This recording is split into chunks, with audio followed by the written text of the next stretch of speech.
Hello दोस्तों, welcome back to our channel. अब तक हमने फिजिक्स में force and laws of motion finish कर लिया और अब हम ग्रेविटेशन का नई प्लेलिस्ट एकदम स्टार्ट करने जा रहे हैं। शुरू से 9th क्लास में हम बेस बना के चलेंगे। तो आपके लिए ग्रेविटेशन बहुत ही बेसिक चीज़ें हैं और इसके लिए हम एक लाइन बोलना चाहेंगे कि अगर न्यूटन ने सेब गिरते हुए नहीं देखा होता तो शायद हमें ग्रेविटेशन का कोई कंसेप्ट नहीं आता, क्योंकि उन जो साइंटिस्ट थे उन्होंने सोचा कि एप्पल नीचे ही क्यों गिरता है, ऊपर क्यों नहीं चला जाता, है ना। तो साइंटिस्ट कुछ ऐसे ही होते थे जिनका दिमाग हमेशा उल्टा चलता है या कुछ नया सोचने में चलता है। हर किसी ने औरों ने भी सेब गिरता हुआ देखा था, पर न्यूटन अकेले थे जिन्होंने क्वेश्चन किया कि ये नीचे ही क्यों गिर रहा है, ऊपर क्यों नहीं गिर जाता, ठीक, या ऊपर क्यों नहीं उड़ के चला जाता। तो छोड़िए, अब हम यहाँ डिस्कस करते हैं ग्रेविटेशन पे। तो आप ग्रेविटेशन में क्या समझने वाले हैं, उसमें हम सबसे पहला एक लॉ होता है कि जो भी यूनिवर्स है हमारे पास, जितना हम जानते हैं, जितना हम देख पाते हैं यूनिवर्स में, अर्थ, मून, अलग अलग स्टार्स, तो उसमें जो दो ऑब्जेक्ट हमारे पास कोई से भी ऑब्जेक्ट्स हैं वो आपस में एक अट्रैक्शन फोर्स रखते हैं। वही हमारा जो अट्रैक्शन फोर्स जिसे बोलते हैं अट्रैक्टिव फोर्स, उसको हम ग्रेविटेशन फोर्स बोलते हैं। ठीक, तो यहाँ पे आपको लाइन लिखी गई है, यही एक पूरी लाइन पे पूरा ग्रेविटेशन चैप्टर या ग्रेविटेशन का कंसेप्ट बेस्ड है। ठीक, तो every object in the universe attracts every other object. मैं यहाँ कोशिश करता हूँ कि मैं यहाँ पे सारी बातें बोर्ड पे लिखूँ ताकि आपके नोट्स साथ के साथ प्रिपेयर होते रहें, क्योंकि आपको दोबारा ये वीडियो लेसन समझ में भी आ रहा है और साथ के साथ नोट्स प्रिपेयर होंगे, ताकि जब आपको लेसन रिवाइज करना हो तो आप बस नोट्स देख लो और आपका काम चल जाएगा। ठीक, सो अब हम क्या समझने वाले हैं कि इस लाइन का मतलब क्या है कि अगर आपके पास दो ऑब्जेक्ट्स हैं, ठीक, हम ये दो बॉल्स मान लें, तो हर एक ऑब्जेक्ट जो है वो दूसरे ऑब्जेक्ट को अट्रैक्ट करता है अपनी तरफ। ठीक, चाहे वो कितना ही छोटा क्यों ना हो या उसका साइज अर्थ या सन के साइज इतना बड़ा ही क्यों ना हो, यूनिवर्स के अंदर हर एक ऑब्जेक्ट दूसरे ऑब्जेक्ट को अट्रैक्ट करता है। फोर्स ऑफ ग्रेविटेशन ये बोलता है। ठीक, अब कई बार क्वेश्चंस बहुत आएंगे, लेकिन अभी हम ध्यान से लाइन बाय लाइन समझते हैं। तो फोर्स ऑफ अट्रैक्शन दो ऑब्जेक्ट के बीच में फोर्स ऑफ ग्रेविटेशन कहलाता है। ये बहुत ही सिंपल बात कि अट्रैक्शन फोर्स आपको समझ में आया कि हर एक ऑब्जेक्ट दूसरे ऑब्जेक्ट को अट्रैक्ट करेगा। अट्रैक्ट करने का मतलब कि ये ए जो है इस बी को अट्रैक्ट करेगा अपनी तरफ और ये जो बी है वो ए को अट्रैक्ट करेगा अपनी तरफ। सिंपल बात, ये अट्रैक्ट मतलब एक आकर्षित करना। आप डिक्शनरी में देखोगे तो यही मतलब निकलेगा। तो एक दूसरे को अट्रैक्ट करने का मतलब ये है। सेकेंड पॉइंट कि अब जो हमारी अर्थ है, अर्थ आपको पता है कुछ इस तरीके का स्ट्रक्चर हो गया, ठीक है। तो अर्थ भी अट्रैक्ट करती है ऑब्जेक्ट को, जो कि न्यूटन ने सबसे पहले ऑब्जर्व करा कि अगर कोई भी ऑब्जेक्ट है, अगर आप यहाँ पे स्टैंड करके कोई बॉल थ्रो करते हो तो वो वापस जो है ग्राउंड पे आ जाएगी या अर्थ के ग्राउंड पे हमें नजर आती है नीचे गिर रही है। या आपने बचपन से ही चीज देखी है कि अगर आप कोई भी चीज छोड़ो हाथ से वो नीचे आके गिरती है। तो इसका मीन्स कि जो अर्थ है, अर्थ एक ऑब्जेक्ट हो गया ए और हमारी जो ये बॉल है ये ऑब्जेक्ट हो गया बी। तो ये दोनों एक दूसरे को अट्रैक्ट करेंगी, ठीक है, ये दोनों एक दूसरे को अट्रैक्ट करेंगी। तो हमने क्या ऑब्जर्व करा कि अर्थ ने अट्रैक्ट कर ली बॉल को और बॉल नीचे आके अर्थ की सरफेस पे गिर गई। अब एक क्वेश्चन आता है कि अर्थ की सरफेस पे अट्रैक्शन होता है या सेंटर पे अट्रैक्शन होता है। तो इसका आंसर ये है कि जो अर्थ है हर एक ऑब्जेक्ट को अपने सेंटर पे अट्रैक्ट करना चाहती है, लेकिन इसकी सरफेस इसके बीच में आ जाती है तो वो सरफेस पे ही स्टिक कर जाती है। सिंपल मतलब क्या है कि अगर आपको दो बॉल्स का कोलिजन कराना है, ठीक, बहुत आसान भाषा में समझना कि इनके सेंटर तो ये है, लेकिन जब मैं चाहता हूं कि इनके सेंटर कोलाइड करें उससे पहले ही ये बॉल्स ऐसे कोलाइड हो जाएंगी। अब ये आपस में तो एक दूसरे के अंदर नहीं इंसर्ट हो सकती, इतना फोर्स तो नहीं है कि वो आपस में इंसर्ट कर जाए या कोलाइड कर जाए, तो बस वो सरफेस पे रह जाएगा, है ना।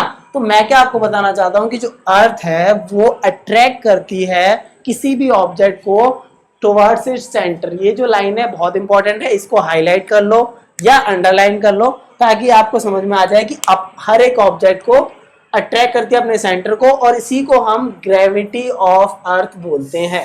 ठीक, तो ये सारी कुछ कॉमन बातें थी जो हमें एक लेमन पर्सन से भी पता होगी कि अट्रैक्शन क्या हो रहा है और ऑब्जेक्ट ट्रैक करेगा।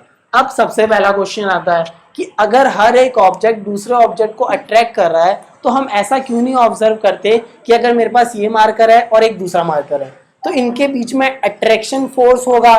यूनिवर्स में ये भी दो ऑब्जेक्ट हैं, जैसे ये दो बॉल्स हैं तो इनके बीच में अट्रैक्शन होगी, क्यों ये ऐसे स्टिक नहीं करते। बात समझ में आई कि अगर दोनों ऑब्जेक्ट, हर एक ऑब्जेक्ट दूसरे ऑब्जेक्ट को अट्रैक्ट कर रहा है तो ये आपस में ऐसे स्टिक कर जाने चाहिए थे, लेकिन हम ऐसा कुछ ऑब्जर्व नहीं करते। कि आपने देखा है कि अगर दो कोई ऑब्जेक्ट पड़े हैं तो वो जब तक ऐसे ही पड़े रहेंगे तब तक कोई दूसरा फोर्स उन पे एक्ट नहीं करता। Force and laws of motion में पढ़ा था, इनर्शिया वाला लॉ, ठीक। तो वही सेम चीज कि अगर ये लाइन कही गई है तो कुछ इसका मतलब होगा और ये पूरे यूनिवर्स पे अप्लाई हो रही है।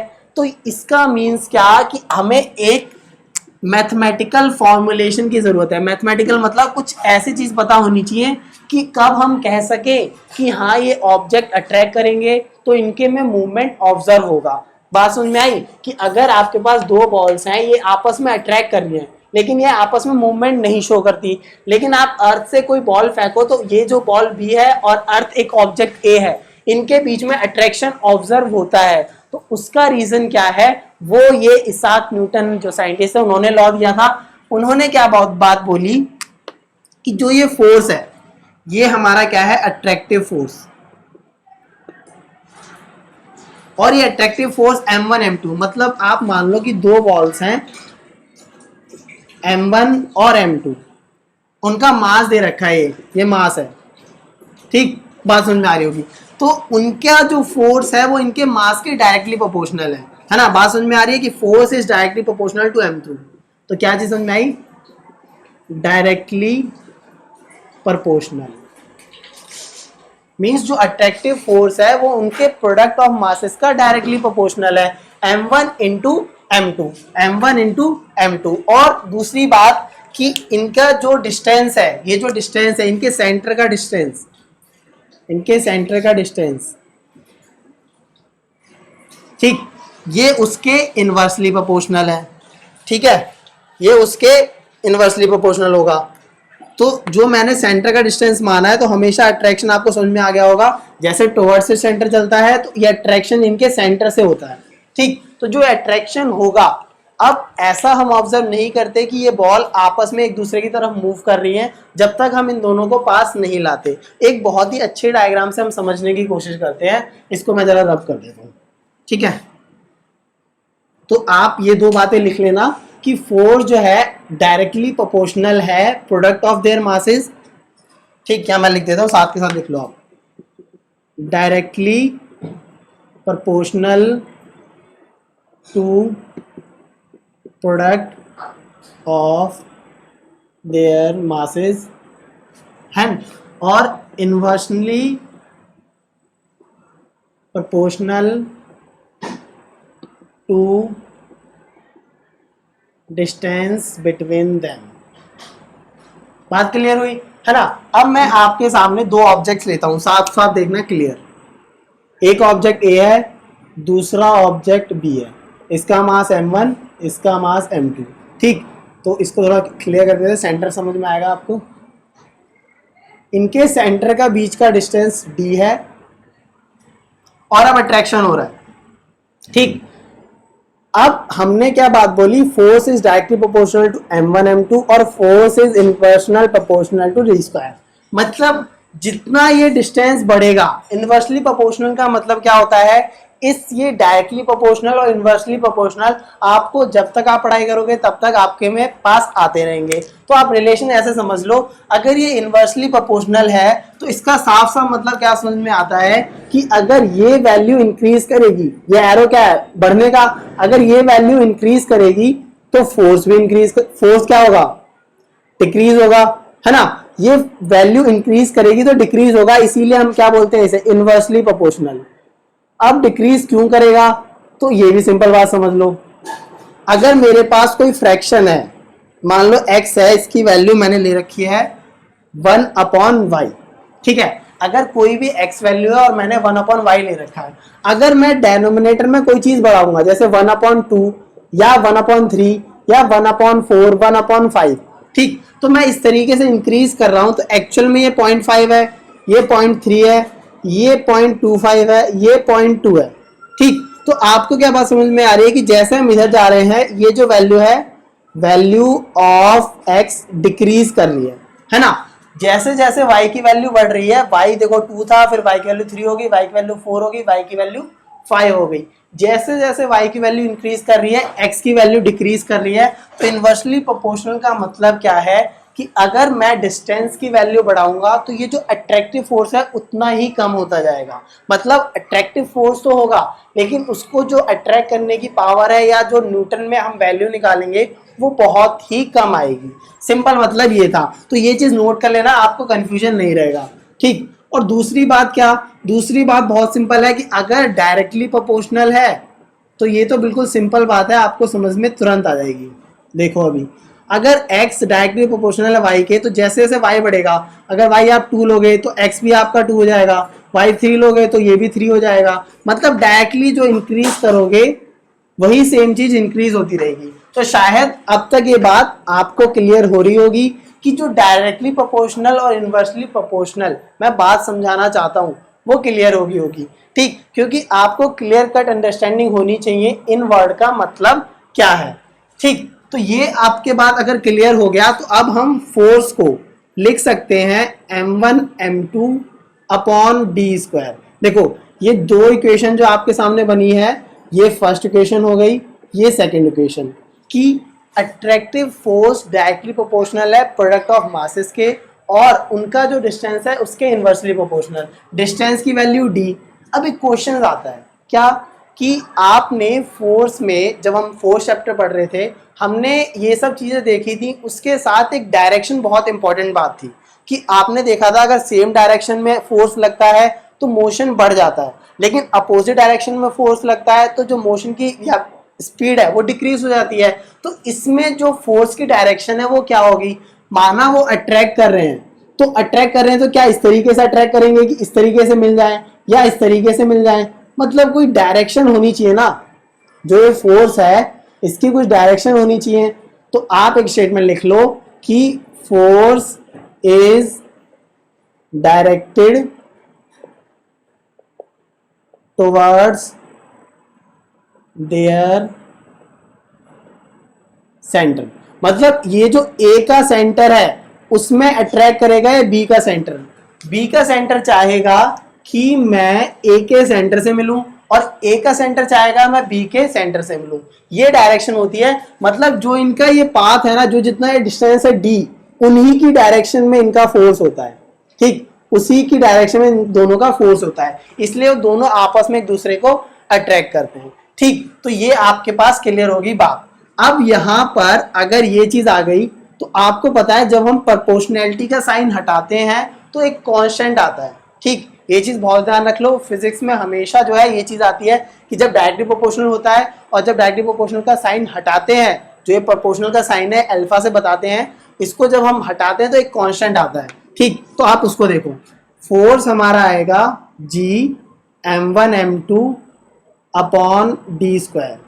ठीक, तो देखो अब प्रोपोर्शनैलिटी के साइन में आप वैल्यू डाल के सॉल्व नहीं कर सकते, क्योंकि आपको पता है मैथ्स में जिस तरीके से LHS और RHS होगा आप तभी सॉल्व कर पाओगे। सेम यहाँ पे इक्वल टू आ गया तो अब आप सॉल्व कर सकते हो इसमें मास की वैल्यू डाल के और डिस्टेंस की वैल्यू डाल के कि क्या आपका आंसर होगा। ठीक, अब थोड़ी सी हम बात करते हैं इस जी के बारे में। ठीक है, जी के बारे में, ये जो जी आया इसको हम बोलते हैं यूनिवर्सल, साथ के साथ लिख लेना इस बात को, यूनिवर्सल ग्रेविटेशन कांस्टेंट। इसकी जो हम बोलते हैं जी को बोलते हैं यूनिवर्सल ग्रेविटेशन कांस्टेंट। अब जरा कुछ बातें करते हैं, ये जो रिलेशन आया है इसको एकदम इंपॉर्टेंट मार्क कर लो, इंपॉर्टेंट है ना, और इससे रिलेटेड जो है यूनिट्स उसकी बात। तो चलिए अब हम बात करते हैं जी, जो हमारा यूनिवर्सल ग्रेविटेशन कांस्टेंट था वो आया तो प्रोपोर्शनल साइन हटाने के बाद, लेकिन उसका रोल बहुत ही ज्यादा बढ़ जाता है क्योंकि यही चीजें हमें बताने वाली हैं और यही अफेक्ट करेगा बहुत सारे क्वेश्चंस को करने में। और जो हम ऑब्जर्व करते हैं, एक क्वेश्चन मैं भी कराऊंगा आपको जो कि बहुत ही इंटरेस्टिंग होने वाला है, तो आप बस देखते रहिए। तो जी हमने बात करी, ये यूनिवर्सल ग्रेविटेशन कांस्टेंट था और प्रोपोर्शनैलिटी का साइन हटाने के बाद आया। ठीक, तो इसकी जो वैल्यू होती है आप सबसे पहले वो लिख लो 6.67 इंटू 10 की पावर -11। ठीक, ये एक कांस्टेंट है, ये कांस्टेंट है ना, यूनिवर्सल ग्रेविटेशन कांस्टेंट। ठीक, तो कांस्टेंट मतलब इसकी कुछ वैल्यू होगी और वो वैल्यू सेम रहेगी। जैसा एल्जेब्रिक एक्सप्रेशन कहती थी, वेरिएबल मतलब जिसकी वैल्यू बदलती रहे, तभी हम m1 और m2 लेते हैं कि मास चेंज हो सकता है ऑब्जेक्ट का, लेकिन जो ये g की वैल्यू है वो हर जगह सेम होगी यूनिवर्स के अंदर। ठीक, तो इस कांस्टेंट की अब एक यूनिट भी होती है। अब यूनिट कैसे होगी, तो आप यहाँ पे मैं शॉर्ट में समझाता हूँ। देखो कि फोर्स आपने लिखा था Gm1 m2 upon D square. ठीक, तो हम जो ये मास ले रहे हैं वो हमारा केजी में होता है, किलोग्राम्स में। ठीक, फोर्स आपको पता है, फोर्स एंड मोशन पढ़ के आए थे हम, न्यूटन में मेजर करते हैं, और ये जो डिस्टेंस है इसको हम मीटर में ही लेते हैं। ठीक, तो इन तीनों की अगर आपको यूनिट पता है, इन तीनों की यूनिट पता है, तो आप जी की यूनिट निकाल सकते हैं। किस तरीके से, तो देखो अगर मुझे जी की यूनिट निकालनी है तो मैं जी को यहाँ रखता हूँ, फोर्स और डी स्क्वायर को मैं मल्टीप्लाई में लेके आता हूँ। देखते रहो, force multiply D square upon m1 m2 से मैं डिवाइड कर दूं। ठीक, तो देखो फोर्स को आप मेजर करते हो न्यूटन में, तो न्यूटन का n आ गया, न्यूटन का n, मीटर का छोटा n। ठीक, और साथ में ये डी स्क्वायर से मल्टीप्लाई है, यानी कि मीटर स्क्वायर आ गया, अपॉन m1 और m2। अब मास को आप केजी में मेजर करते हो, तो केजी इंटू केजी, तो सिंपल किलोग्राम स्क्वायर हो गया। तो जी की यूनिट आपके पास आ गई न्यूटन डॉट मीटर स्क्वायर पर केजी स्क्वायर। ठीक, तो ये जो हमारे ग्रेविटेशनल कांस्टेंट की यूनिट है, मैं इसे यहाँ पे लिखूंगा, तो देखना ध्यान से, न्यूटन मीटर स्क्वायर पर केजी स्क्वायर, या हम इसे लिख सकते हैं न्यूटन मीटर स्क्वायर किलोग्राम की पावर -2, क्योंकि -2 का मतलब सेम बनता है ना। तो ये जो वैल्यू है, अब देखो ये ऐसा कांस्टेंट है जिसमें यूनिट भी आ रही है, वरना आपने जो कांस्टेंट पढ़े होंगे उसमें यूनिट बहुत ही कम नजर में आती है। तो ये यूनिट बहुत ही मायने रखती है, क्योंकि यहाँ पर आप फॉर्मूले जब पुट करोगे तो फोर्स तो हमेशा न्यूटन में आता है, तो इसका मीन्स कि इसमें आपको यूनिट के साथ वैल्यू पुट करनी होगी। जब हम क्वेश्चन सॉल्व कर रहे होंगे तब हम एक और बार डिस्कस करेंगे इस बात को। ठीक, अब पहली बात क्वेश्चन में आता है कि ये जो यूनिवर्सल ग्रेविटेशन कांस्टेंट है, किसने बताया इसकी वैल्यू ये होगी और कैसे बताया, है ना। हम ऐसे अगर कोई कांस्टेंट ला रहे हैं तो उसका कोई रीजन होना चाहिए। ठीक, तो कई बार बच्चों को कंफ्यूजन रहता है कि ये जो वैल्यू है वो न्यूटन ने बताई, तो ये पूरी तरह गलत है। ये न्यूटन ने वैल्यू नहीं फाइंड करी थी, न्यूटन ने बस यूनिवर्सल लॉ ऑफ ग्रेविटेशन दिया था, जो कहता था कि फोर्स डायरेक्टली प्रोपोर्शनल है प्रोडक्ट ऑफ देयर मास के, और इनवर्सली प्रोपोर्शनल है डिस्टेंस के स्क्वायर के। तो ये जो वैल्यू निकाली थी वो साइंटिस्ट थे हेनरी कैवेंडिश, उन्होंने इसकी वैल्यू निकाल ली थी, और उन्होंने यूज करा था बाय, लिख लो, बाय सेंसिटिव बैलेंस। बहुत ही ज्यादा उन्होंने एक्सपेरिमेंट्स किए थे और तब जाके इसकी वैल्यू एग्जैक्ट ये बता पाए थे। ठीक, 6.67 इंटू 10 की पावर -11। ठीक है, तो ये कुछ बातें थी इससे रिलेटेड कि अगर हम जी की बात करें यूनिवर्सल लॉ ऑफ ग्रेविटेशन को सॉल्व करने के लिए, तो ये सारी बातें आप नोट कर लो, क्योंकि यही चीजें आपके काम आएगी जब हम क्वेश्चन सॉल्व करेंगे। ठीक है, अब अगर हम बात करें इंपॉर्टेंस लॉ ऑफ ग्रेविटेशन की, कि ये जो लॉ ऑफ ग्रेविटेशन है इसका यूज क्या है इतना ज्यादा। ठीक, कि मतलब आपने समझा कि लॉ ऑफ ग्रेविटेशन तो है, तो इसका एक्चुअल में यूज क्या है और हम कैसे ऑब्जर्व कर सकते हैं इस बात को, तो वो मैंने यहाँ पॉइंट वाइज लिखा हुआ है, आप समझ जाएंगे, बहुत ही क्लियर है। एक बार रीड करो, मेरे लिए एक बार रीड करो, है ना। मैं नोट्स बनाने का टाइम तो दे सकता हूँ आपको, आप पॉज करके भी नोट्स बना सकते हो, बस एक बार साथ के साथ पढ़ो और समझ में आता है तो बताओ। तो देखो, फोर्स अगर अर्थ से, हमें जो अर्थ से बांध के रख रखा है फोर्स को, वो universal law of gravitation explain करता है। अगर हम भी एक ऑब्जेक्ट है, हम भी एक मास m1 के ऑब्जेक्ट है और अर्थ एक बड़ी सी मास 2 की ऑब्जेक्ट है, m2 की ऑब्जेक्ट है, तो हम दोनों को अट्रैक्शन हो रहा है, इसीलिए हम जो है लैंड पे मूव कर पा रहे हैं, आराम से चलते रहते हैं। ठीक, तो मतलब ये फोर्स हमें बांध के रखता है अर्थ से। सेकेंड पॉइंट, कि जो हमारा अर्थ के अराउंड मोशन कर रहा है मून, वो भी इसको एक्सप्लेन करता है। इसके लिए मैंने एक अलग से डायग्राम बनाना है, आपको दिख रहा होगा, तो इसको समझते हैं जरा। देखो, आप मोशन में लास्ट में पढ़ के आए थे यूनिफॉर्म सर्कुलर मोशन, जिसमें हमने बहुत ही अच्छे तरीके से डिस्कस करा था कि कैसे सर्कुलर मोशन होता है। ठीक, तो उसमें एक और वर्ड था सेंट्रीपिटल फोर्स, कि वो फोर्स जो कि किसी ऑब्जेक्ट पे सेंटर की तरफ लगता है और उसकी वजह से हमारा ऑब्जेक्ट जो है वो सर्कुलर पाथ में मूव करता है।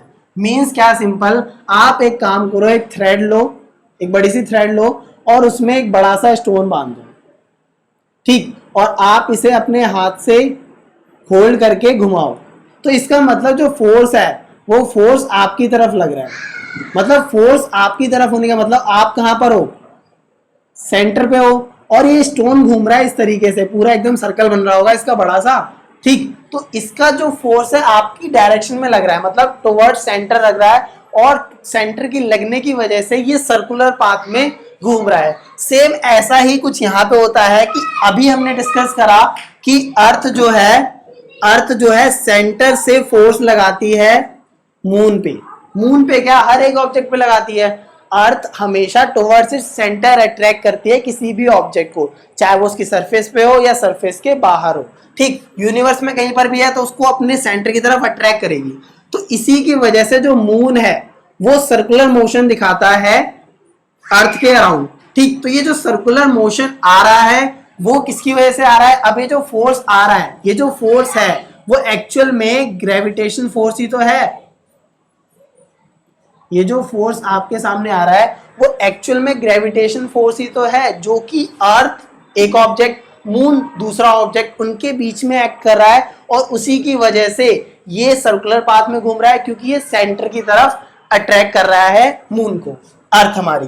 ठीक, तो ये बातें थी सेकंड पॉइंट की। सेम इसी तरीके से हम प्लेनेट का मोशन समझ सकते हैं कि सन के अराउंड कैसे होता है। सन हमें यूनिवर्स के बीच में मानते हैं, या हमारी जो गैलेक्सी है, हमारी जो मिल्की वे गैलेक्सी है उसके मिडल में मानते हैं, और उसके अराउंड सारे प्लेनेट घूमते हैं। तो वही चीजें, इसका मतलब कि ये सेंट्रीपिटल फोर्स सन लगा रहा होगा अपने सेंटर की तरफ सभी प्लैनेट्स पे, इसीलिए उनका कहीं ना कहीं सर्कुलर मोशन आता है। फोर्थ पॉइंट क्या है, ये बहुत ही ऑब्जर्व करा जा सकता है। अगर आपने कभी ऑब्जर्व करा हो या समुद्र के किनारे जाओगे रात के समय, या टाइड्स जो उठती हैं, मतलब जो लहरें उठती हैं, आप एक इमेज ड्रॉप करूंगा तब आपको समझ में आएगा कि जो मून है वो हमारे समुद्र, बहुत ही ज्यादा एरिया है उनका, तो वो जो पानी समुद्र का है उसको अट्रैक्ट करते हैं मून अट्रैक्ट करता है उन वाटर्स को, तो इसीलिए टाइम टू टाइम हमें टाइड्स ऑब्जर्व करी जाती है। इसमें पॉइंट लिख लो, due to attractive force actual में क्या है, ग्रेविटेशन फोर्स ऑफ मून। ठीक है, और लास्ट पॉइंट क्या है, बहुत ही सिंपल है कि आपने ऑब्जर्व कराया है कि जो नदियां हैं या डाउनफॉल्स हैं उसमें हमेशा पानी ऊपर से नीचे की तरफ गिरता है, तो वही सेम चीज यहाँ पर भी है कि किस तरीके से अट्रैक्ट होता है। ठीक है, तो ये सारी बातें थी इस पॉइंट्स की जो कि आपको समझनी थी कि ये लॉ ऑफ ग्रेविटेशन का यूज क्या है, और बहुत ज्यादा यूज क्या है वो अभी हम समझ लेंगे। अब एक बहुत ही अच्छा सा क्वेश्चन मेरे पास है, इस क्वेश्चंस में हम पहले इसको तो करेंगे ही, लेकिन एक आप बहुत अच्छा सा डिस्कशन समझो कि अगर मेरे पास दो ऑब्जेक्ट हैं, ये ऑब्जेक्ट ए है, ये ऑब्जेक्ट बी है, ठीक, इनका मास m1 है 1 kg और दूसरे का मास 1 kg है, ठीक है, और इनके सेंटर का डिस्टेंस भी कितना है, 1 मीटर। ठीक, अब मैं अगर आपसे बोलूं इनके बीच आप फोर्स कैलकुलेट करो, तो जो ये ग्रेविटेशनल फोर्स एक्ट कर रहा है उसका फॉर्मूला हमने समझा G m1 m2 upon distance का स्क्वायर, और डिस्टेंस यहाँ पे 1 मीटर दे रखा है, तो आप G की वैल्यू रखो न्यूटन मीटर स्क्वायर kg -2, ठीक है, और इसके साथ साथ 1 kg मल्टीप्लाई में आएगा इंटू 1 kg अपॉन डिस्टेंस हमारे पास है 1 मीटर स्क्वायर, 1 मीटर का स्क्वायर। ठीक है, तो आप यहाँ पे देखो जो ये फोर्स की वैल्यू आ रही है वो कितनी आती है, फोर्स की वैल्यू आपको पास आ रही है जी की वैल्यू तो आपके पास सेम ही है, तो देखो सब 1 1 है, सिंपल आपके पास फोर्स की वैल्यू आ जाएगी 10⁻⁻11 न्यूटन। ठीक, तो ये जो फोर्स है ये 6.67 इंटू 10 की पावर -11 न्यूटन आ रहा है। ठीक, इसका एक और डिस्कशन बहुत बेहतरीन है, पर मैं एक सवाल से लेके बताऊंगा आपको कि जो आपके जितने भी रीजंस हैं कि हर एक ऑब्जेक्ट दूसरे ऑब्जेक्ट को अट्रैक्ट कर रहा है, तो हम ऐसा क्यों नहीं देखते ये मार्कर आपस में नहीं कुछ चिपक रहे, या दूसरा कोई ऑब्जेक्ट दूसरे से अट्रैक्ट क्यों नहीं हो रहा। लेकिन यहाँ पे आप क्या समझ रहे हो कि अगर 1 kg का ऑब्जेक्ट है, 1 kg का ही दूसरा ऑब्जेक्ट है और इनके बीच में 1 मीटर का डिस्टेंस है, तो जो फोर्स की वैल्यू आ रही है वो g के बराबर आ रही है। हाँ, यूनिट में थोड़ा डिफरेंस है, लेकिन जो वैल्यू है, आप 6.67 इंटू 10 की -11 देखो जी की वैल्यू, और सेम यहाँ पे फोर्स की वैल्यू भी सेम आ रही है। तो हम जी को एक और डेफिनेशन क्या दे सकते हैं, ये जो यूनिवर्सल ग्रेविटेशन कांस्टेंट है इसकी एक और डेफिनेशन क्या हो सकती है, it is the amount of force that acts between two object of mass 1 kg each and the distance between the object is 1 metre. दोबारा सुनो मैंने क्या बोला, it is the amount of force that acts between two objects A and B of mass 1 kg each and the distance between their center is 1 meter। इसकी ये भी definition है कि आप जी की डेफिनेशन क्या दे सकते हो, एक तो आप प्रोपोर्शनैलिटी का साइन हटा के आएगा, और एक और डेफिनेशन जो मैंने अभी आपको बताई इसको नोट कर लेना, कई बार क्वेश्चन में पूछा जाता है और उसका एक्सप्लेनेशन मैंने आपको दे दिया कि ये जो कांस्टेंट आएगा वो एक्चुअल में जी के बराबर हम ले सकते हैं, क्योंकि वैल्यू तो सेम है ना, यूनिट तो देखते रहेंगे हम लोग। ठीक, तो चलिए अब ये डिस्कशन अगर आपको समझ में आ गया तो अब हम ट्राई करते हैं। जो मैंने क्वेश्चन लिखा है बहुत ही आसान क्वेश्चन है और डेली लाइफ से आप रिलेट करोगे कि इसका मीन्स मतलब क्या है। ठीक है, तो एक बार रीड करो, एक बार ट्राई करो, मेरे लिए एक बार ट्राई करो इस क्वेश्चन को पॉज करके वीडियो, है ना। तो देखो, find the force between earth and object of 2 kg मास। ठीक है, तो ये जो मास दे रखा है हमें, एक मास m1 मान लेते हैं हम, 2 kg का ऑब्जेक्ट है ना, और वो अर्थ की सरफेस पे रखा है। हमें अर्थ और उसके बीच में बताना है कितना फोर्स लगेगा। तो पहले आप मास ऑफ अर्थ पता होना चाहिए, तो मास ऑफ अर्थ होता है 6 × 10 की पावर 24 kg, बहुत ही ज्यादा है, 10 की पावर 24 में आ रहा है। तो आप समझ सकते हो कि 1 के बाद 24 जीरो होंगे, शायद मैं बोर्ड पे भी लिख पाऊं, इतने जीरो हैं।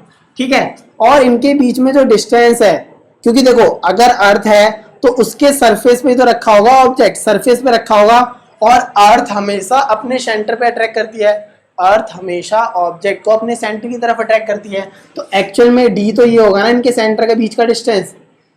ठीक है, तो ये हमारे पास आ गया 6.5, और तो जो डी है इसको मैं आर के बराबर ले सकता हूँ। आर क्या है, radius of earth, R E मतलब रेडियस ऑफ अर्थ, जो कि है 6.4 इंटू 10 की पावर 6 मीटर।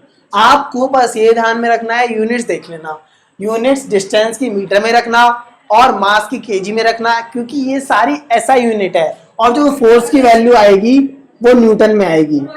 ये सारी ऐसा यूनिट है, तो आपको ये ध्यान में रखना है कि अगर आप डिस्टेंस लोगे तो मीटर में आएगा, और अगर आप मास लोगे तो केजी में आएगा, और इसी तरीके से फोर्स जब सॉल्व करोगे तो उसकी वैल्यू न्यूटन में आएगी। ठीक है, तो अब हम जरा अपना फॉर्मूला लगाते हैं। बहुत ही सिंपल सा फॉर्मूला है हमारे पास, सिंपल सा फॉर्मूला आपको पता है कि फोर्स जो है वो जी m1 m2 upon D square के बराबर होता है।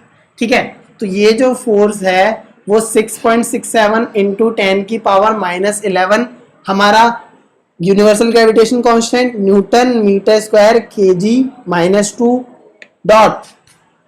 अब हमारे पास मास क्या है, एक का मास 2 kg है ना, और अर्थ का मास कितना है 6 इंटू 10 की पावर 24 kg, ये डॉट मतलब मल्टीप्लाई लिख देता हूं मैं, अपॉन डिस्टेंस कितना है 6.4 इंटू 10 की पावर 6 का स्क्वायर। ठीक है, तो देखो इसकी वैल्यू आप जब सॉल्व करोगे तो देखो यूनिट का पहले देखो, यूनिट यहाँ केजी और केजी मल्टीप्लाई में है तो ये केजी स्क्वायर होगा, और केजी -2 से पूरे कट जाएंगे। सेम यहाँ पे जब मैं मीटर रखूंगा तो मीटर स्क्वायर आएगा, तो मीटर स्क्वायर से मीटर स्क्वायर कैंसिल हो जाएगा, बाकी सिर्फ बचेगा न्यूटन। तो जब आप इसको सॉल्व करोगे ना तो 19.5 न्यूटन आएगा। एक बार मेरे लिए अभी के अभी सॉल्व करके देखो। सॉल्व करने का तरीका क्या है, 6 की वैल्यू 12 हो जाएगी, ये 10 की पावर 12 और ये 10 की पावर -11, ऊपर लेके जाना तो मल्टीप्लाई 10 में हो जाएगा, सिर्फ 10 के और -12 मल्टीप्लाई में हो जाएगा, और बाकी देखो ये 10 की पावर 12 के आसपास आएगा, 6.4 का स्क्वायर करते रहना, ये ऊपर जाएगा तो 10 की पावर -23 होगा, ये 10 की पावर 24 है, तो सिर्फ 10 बच के आएगा न्यूमरेटर में, और बाकी आपके पास कांस्टेंट है उनको सॉल्व कर लेना। आंसर मैंने आपको बता दिया 19.5 न्यूटन आ जाएगा। सॉल्व करना आपसे सॉल्व हो जाएगा, मुझे उम्मीद है आप कर सकते हो, ऐसा कोई रॉकेट साइंस नहीं है इतनी आसान कैलकुलेशन में। ठीक, तो अब हम जरा डिस्कशन करते हैं। ये आपको फोर्स जो आता है 19.5 न्यूटन आया, इसका मतलब क्या है कि जो अर्थ है वो अभी भी, अगर वो सरफेस पे है ऑब्जेक्ट, अभी भी उसे अट्रैक्ट कर रही है अपनी तरफ। ठीक, अगर हम होल कर दें अर्थ में, अगर होल कर दें, मान लो आपने 2 मीटर का होल कर दिया, इस तरीके से समझो कि ये आपके पास अर्थ था, अर्थी ये ऑब्जेक्ट है। अब अगर मैं चाहूं तो इसमें थोड़ा सा इस तरीके से होल कर दूं और अब इसे ऊपर रखूं, तो अब क्या होगा आपको पता है, गिर जाएगा, मतलब गड्ढा हो गया, गड्ढे में अभी भी गिर जाएगा। इसका मतलब कि अगर सरफेस पे कोई ऑब्जेक्ट है और आप उसमें गड्ढा कर दो तो वो दोबारा से थोड़ा और अंदर चला जाएगा, तो जो अंदर अभी भी जा रहा है, क्योंकि वो लगेगा किस पे, वो तो सेंटर की तरफ अट्रैक्ट हो रहा है ना, जब तक वो सेंटर तक पहुंचेगा नहीं तब तक वो अपने अंदर अट्रैक्शन करता ही रहेगा। तो वो जो वैल्यू है वो 19.5 न्यूटन है, कि इतना ज्यादा 19.5 न्यूटन बहुत ज्यादा फोर्स होता है, इतना ज्यादा है कि वो उसको अंदर तक लेके जाएगा जब तक सेंटर तक ना पहुंचे। लेकिन वो तब कब होगा, जब आप गड्ढा करोगे, ये नहीं कि वो खुद से ही होल करता हुआ जा रहा है। ठीक, क्योंकि ये ज्यादा इतनी वैल्यू नहीं है कि वो डायरेक्ट फोर्स करके लग जाए। ठीक, तो ये कुछ इंपॉर्टेंट बातें थी जो आपको ध्यान में रखनी है। अब हम जरा इससे रिलेटेड कुछ क्वेश्चंस देखते हैं, ये क्वेश्चंस बहुत ही ज्यादा इंपॉर्टेंट अब हो जाते हैं। सो अब हमने जो टॉपिक पढ़ा है, इस तरीके से हमारी वीडियोस रहेंगी अब से, कि हम जो टॉपिक पढ़ेंगे उसके क्वेश्चंस वीडियो के एंड में ही सारे डिस्कस कर लेंगे, ताकि आपका जो थ्योरेटिकल पार्ट और जो क्वेश्चन आएगा वो साथ के साथ फिनिश हो जाए। ठीक, क्योंकि बाद में क्वेश्चन लेक्चर जरूर आएगा जिसमें सारे प्रीवियस ईयर क्वेश्चंस होंगे, लेकिन आपने भी टॉपिक पढ़ा है तो आप फ्लो में हो तो क्वेश्चन जरूर अटेम्प्ट करोगे और अपने आप कॉन्फिडेंस आ जाएगा कि हाँ हम इस तरह के क्वेश्चंस सॉल्व कर सकते हैं अगर आपके एग्जाम में आते हैं। ठीक, तो अगर हम मास ऑफ मार्स हमें देखे दे रखा है, जुपिटर दे रखा है, डिस्टेंस दे रखा है, तो सिर्फ फोर्स निकालना है, तो ये तो काफी आसान सवाल हो गया। एक बार देखते ही कर दो, पॉज कर लो, कर दो। ठीक है, देखो फोर्स आ गया G m1 m2 upon D square. ठीक है, तो ये बात तो आपको पता है। अब मास ऑफ मार्स को हम थोड़ा सा अलग नोटेशन कर देते हैं, मास ऑफ मार्स को हम m छोटे m से दिखा देते हैं और मास ऑफ जुपिटर को छोटे j से दिखा देते हैं। ठीक, ये मास ऑफ मार्स हो गया, मास ऑफ जुपिटर, और इनके बीच में डिस्टेंस डी स्क्वायर ही रहने दो। ठीक है, तो अब बस आपको फोर्स की वैल्यू निकालनी है, 6.67 इंटू 10 की power -11 newton metre square kg -2 into इनकी वैल्यूज रख दो, 6.39 इंटू 10 की पावर 23 kg, और दूसरे का मास है 1.89 इंटू 10 की पावर 27 kg। ठीक है, अपॉन इनके बीच में डिस्टेंस 749 इंटू 10 की पावर 3 का स्क्वायर। ठीक है, तो जब आप इसका सॉल्यूशन करोगे तो 10 की पावर में सॉल्व करते हैं, तो अगर हम देखें तो 10 की पावर, इनको ऐड अप कर लो, 56 तो मतलब 10 की पावर 29 में आ जाएगा आपका आंसर न्यूटन, और कांस्टेंट सॉल्व करोगे तो 1.44। ठीक है, देखो कैलकुलेशन पार्ट तो आपका 8th क्लास का है, बस आपको सारे पॉइंट करने होंगे। अब मैं सारे पॉइंट से डिवीजन ना करने लग जाऊं, बस आपको वैल्यूज पता लग जाएंगी तो आप सॉल्व कर लोगे काफी आसानी से। सिर्फ मल्टीप्लाई और डिवाइड ही करना है, सिंपल, जो कि आप अलजेब्रा में करके आए हो, पुरानी क्लासेस में करा होगा। काफी आसान चीजें होती हैं इससे रिलेटेड। तो ये जो फोर्स की वैल्यू आई काफी ज्यादा आई है, 1.44 इंटू 10 की पावर 29 न्यूटन। देखो 10 की पावर 29 यूनिट में फोर्स है, तो ये फोर्स तो बहुत ज्यादा है, लेकिन इसमें साथ के साथ आपके पास डिस्टेंस भी बहुत ज़्यादा होता है, तो हम ये फोर्स इतना एक्सपीरियंस नहीं कर पाते कि इतना ज़्यादा फोर्स हमें नज़र में आ रहा होगा इनके बीच में अट्रैक्शन है तो। ठीक, क्योंकि मार्स और जुपिटर इतने ज़्यादा फोर्स से अट्रैक्ट होनी चाहिए, लेकिन क्वेश्चन क्या कि आपस में टकराते क्यों नहीं है। मार्स अपनी अलग ऑर्बिट में घूम रहा है और जुपिटर अपने अलग ऑर्बिट में घूम रहा है, तो इसका रीज़न हो सकता है कि जो सन है वो भी तो अट्रैक्ट कर रहा है मार्स को। क्योंकि भाई आप समझ लो, भी समझो, आप इधर से हो, आपका नाम है गोलू, अच्छा से रख लेना अपना नाम अपने हिसाब से। और इधर से मान लो मम्मी है और इधर से पापा खींच रहे हैं। अब जब दोनों मान लो इधर चलने, कोई कह रहा है मेरे साथ मार्केट चल, ठीक है, और पापा कह रहे हैं घर पे रहे या होम पे रहे, ठीक, उनको कुछ काम है, मॉम को मार्केट में सामान लेके आना है, ठीक। तो ये जो गोलू है इसको मॉम लेके जा रही है मार्केट की तरफ, इसको घर पे रहने को पापा बोल रहे हैं कि उनकी इन्हें कुछ अपना कैलकुलेशन करनी है, हिसाब करना है, कुछ भी करना हो। तो ये जो गोलू है इसमें दो फोर्स लग रहे हैं, तो वो चाह तो जाता तो यहाँ भी जा सकता था या यहाँ पे जा सकता है, तो वो एक्चुअल में बीच में फंसा हुआ है, गेट पे खड़ा हुआ है। वो कहाँ पे खड़ा है? गेट पे, क्योंकि वो अब गेट से मार्केट भी जा सकता है और घर पे भी रह सकता है, ठीक। तो मतलब मैं क्या आपको बताना चाहता हूँ कि ये जो दोनों फोर्स है वो इसको कैंसिल करेंगे और कहीं ना कहीं बीच में जाके वो रुका रहेगा और एक ऑर्बिट में घूमता रहेगा आसानी से, और वही ऑर्बिट क्या है? मार्स की, ठीक। तो ये सारी बातें थी कुछ आसान सी जो आपको पता होनी चाहिए कि एक्चुअल में अब बस आपको रिप्लेस क्या करना है, अब रिप्लेस कर दो ये गोलू मदर सन को सिंपल से। यहाँ पे आपके पास सन है बीच में, ठीक, ये ऑर्बिट्स हैं, मान लो मार्स आपका यहाँ पे है, अर्थ के बाद आता है एक और ऑर्बिट होगी, ठीक है, चलो छोड़ो इतना मैं ध्यान नहीं देता आपको। मिल्की वे में ये जुपिटर है। तो एक्चुअल में होगा क्या, इनके बीच में अट्रैक्शन फोर्स है, लेकिन सन भी तो अट्रैक्ट करेगा, तो एक्चुअल में ये अपनी तरफ अटैक कर रहा है लेकिन सन अपनी तरफ अटैक कर रहा है, तो ये बीच में कहीं फंस के रहेगा और उसी में अटका रहेगा। मैं समझाना आपको ये चाहता हूं इस बात से, ठीक है। तो बस अब हम जरा एक बहुत ही इंपॉर्टेंट डिस्कशन कर लेते हैं कि अब एक बात कि इस लेक्चर में आपने क्या क्या समझा, एक बार रिकॉल करो कि हमने क्या क्या बातें डिस्कस करी। हर एक ऑब्जेक्ट दूसरे ऑब्जेक्ट को अट्रैक्ट करेगा, यूनिवर्स में यही सेम चीज होती है, एक ऑब्जेक्ट दूसरे ऑब्जेक्ट को अट्रैक्ट करता है। अगर मैं यहाँ पे स्टैंड कर रहा हूँ तो मैं किसी दूसरे पर्सन को अट्रैक्ट करूंगा, लेकिन हमने कभी ये नहीं देखा, और जगह तो देखा है कि हमने अगर कोई ऑब्जेक्ट फेंका तो वो नीचे आ जाएगा, अगर मार्कर ऊपर गया तो नीचे आएगा, मतलब अर्थ अट्रैक्ट कर रही है, ग्रेविटेशन समझ में आया। लेकिन जब हर एक ऑब्जेक्ट दूसरे ऑब्जेक्ट को अट्रैक्ट कर रहा है, हर एक पर्सन दूसरे पर्सन को अट्रैक्ट कर रहा है, तो ये आपस में क्यों नहीं एक दूसरे से अट्रैक्ट होके चिपक जाते हैं, चिपक के चलने लगे, है ना? ऐसी चीज तो हमने ऑब्जर्व करी नहीं है। तो एक बहुत ही हम लेमन एग्जांपल से समझते हैं कि ऐसा क्यों नहीं होता, ठीक है। तो जो हमने डिस्कस करा वही डिस्कस करेंगे कि मान लेते हैं इनके बीच में डिस्टेंस है 5 मीटर, ठीक है, 5 मीटर से ज्यादा रखो क्योंकि सोशल डिस्टेंसिंग का आपको पालन करना है, ठीक। अब यहाँ पे डिस्टेंस 5 मीटर है, मास हमारे पास मान लेते हैं आप दो दोस्त है, दो फ्रेंड्स हैं, ठीक है, इसका मास 32 kg है, ये ए फ्रेंड है, ये बी फ्रेंड है, दूसरे का मास मान लो 40 kg है, ठीक। तो जब ये अट्रैक्ट करेंगे आपस में, तो अगर मैं इनका फोर्स निकालूं, क्योंकि भाई ये जो लॉ है इसको यूनिवर्सल लॉ बोलते हैं कि ये यूनिवर्स में जो भी ऑब्जेक्ट होगा उन पर अप्लाई होगा, ठीक। तो ये दो फ्रेंड्स है, तुम दोनों, तुम्हारा कोई दूसरा दोस्त है तो उन पे भी अट्रैक्ट करेगा, है ना? तो शायद तुम गले मिल जाओ, देख लेना, अगर ये फोर्स ज्यादा होता तो तुम गले मिल जाओगे, चिपक जाओगे आपस से, अगर कम हुआ तो नहीं चिपकने वाले। तो देखो GMAMB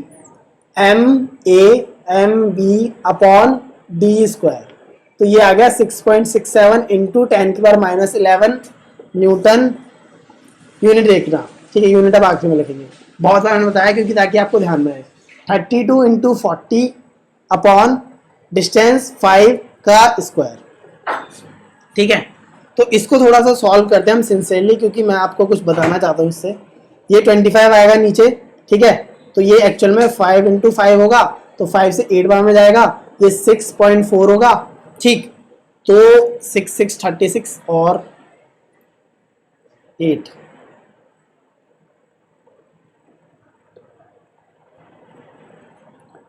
(2.48 इंटू 10 की पावर -9 न्यूटन। तो ये जो फोर्स आएगा, इस फोर्स की वैल्यू आ रही है 2.48 इंटू 10 की पावर -9 न्यूटन। अभी जो 10 की पावर माइनस न्यूटन, मतलब इतना फोर्स आप पे लगेगा, है ना? तो क्या ये आपस में अट्रैक्ट करेंगे, क्या ये दोनों चिपक सकते हैं, है ना? क्वेश्चन आता है। तो आप देखो कि इसमें जो फोर्स है वो 10 की पावर -9 है, मतलब एक्चुअल में पॉइंट की 9 प्लेसेस तक आप जाओगे, 3 3 6 3 6 2 8 2 4 8, हाँ। तो ये जो आपका आया है इतना फोर्स की वैल्यू है ना? क्या ये 1 से ज्यादा है? क्वेश्चन नहीं, बिल्कुल नहीं, क्योंकि ये पॉइंट की 9th प्लेस तक जा रहा है, 10 की पावर -9 है। अगर ये न्यूटन जो है 1 न्यूटन भी फोर्स नहीं है, तो आप कैसे कह सकते हो ये दोनों आपस में चिपक जाएंगे? तो एक्चुअल में अट्रैक्ट कर रहा है, बिल्कुल कोई गलत बात नहीं है यूनिवर्सल लॉ ऑफ ग्रेविटेशन की। ये दोनों पर्सन एक दूसरे को अट्रैक्ट करेंगे, आप मार्केट में जाओगे हर किसी को आप अट्रैक्ट कर रहे हो, ठीक। लेकिन हम क्यों नहीं ऑब्जर्व करते? क्योंकि इसकी वैल्यू आप देख सकते हो 1 से क्या मतलब 0.01 0.00 तक जा रही है, 10 की पावर -9 ऑर्डर है।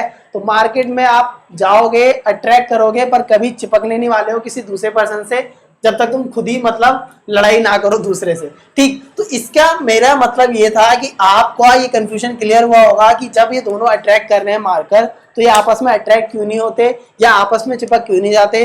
क्योंकि इस फोर्स की वैल्यू, अब इसकी तो बहुत कम होगी, इसका मास 100 ग्राम है, 20-50 ग्राम के आसपास होगा, तो वो 10⁻³ kg होगा, 20 × 10⁻³ kg होगा। और इनका डिस्टेंस हम भले ही कितना भी कम कर दे तो कभी भी इस g की वैल्यू जो है ना 10⁻11 इसको हमेशा कम कर देगी। तो यही रीजन है हम आपस में या अपने आसपास जो है लॉ ऑफ ग्रेविटेशन को नहीं ऑब्जर्व कर पाते। सिर्फ बड़े बड़े प्लैनेट्स जिसमें मास बहुत ज्यादा है और डिस्टेंस कम है उसमें ऑब्जर्व करते हैं। और यही सारी बातें थी जो अब तक हमने डिस्कस करी। फिजिक्स बहुत ही ज़्यादा फैसिनेटिंग है, नेचुरल जो हमारे आसपास होता है उसी को हम डिस्कस करते हैं, तो हमें बहुत मज़ा भी आता है इसको पढ़ने में। तो ये काफ़ी एक इम्पॉर्टेंट रिजल्ट है, आप इसे नोट कर लेना। और आप पूछ सकते हो अपने किसी फ्रेंड से, एकदम कॉलर खड़े होने वाली बात है कि क्यों हम एक दूसरे को अट्रैक्ट तो करते हैं पर आपस में चिपकते नहीं, क्योंकि ये फोर्स की वैल्यू बहुत ही ज़्यादा कम होती है। तो इस लेक्चर में आपने जो सब डिस्कस करा एक बार रिकॉल करना और नोट्स साथ के साथ बनाते रहो, क्वेश्चंस यही आएंगे, है ना। नेक्स्ट लेक्चर में हम डिस्कस करेंगे केपलर्स के प्लैनेटरी मोशन और हम एक दो और क्वेश्चन इसके डिस्कस कर लेंगे ताकि आपको जो क्लियर है वो कंसेप्ट रिकॉल हो जाए कि हमने क्या क्या पढ़ा था लास्ट लेक्चर में, और फिर उसके बाद केपलर्स का डिस्कशन और उसके फिर क्वेश्चंस, ठीक है। तो यही जो है क्राइटेरिया रहेगा करने का। और अनाउंसमेंट जो है हमारे व्हाट्सएप ग्रुप की, उसमें स्टूडेंट्स लगातार जुड़ रहे हैं, तो आप भी जुड़ सकते हैं, डिस्क्रिप्शन में लिंक मिल जाएगा। कोई भी डाउट हो आप कमेंट कर सकते हो वीडियोस में, और वीडियो को इसी तरह लाइक शेयर और सब्सक्राइब करते रहो channel. Thank you so much.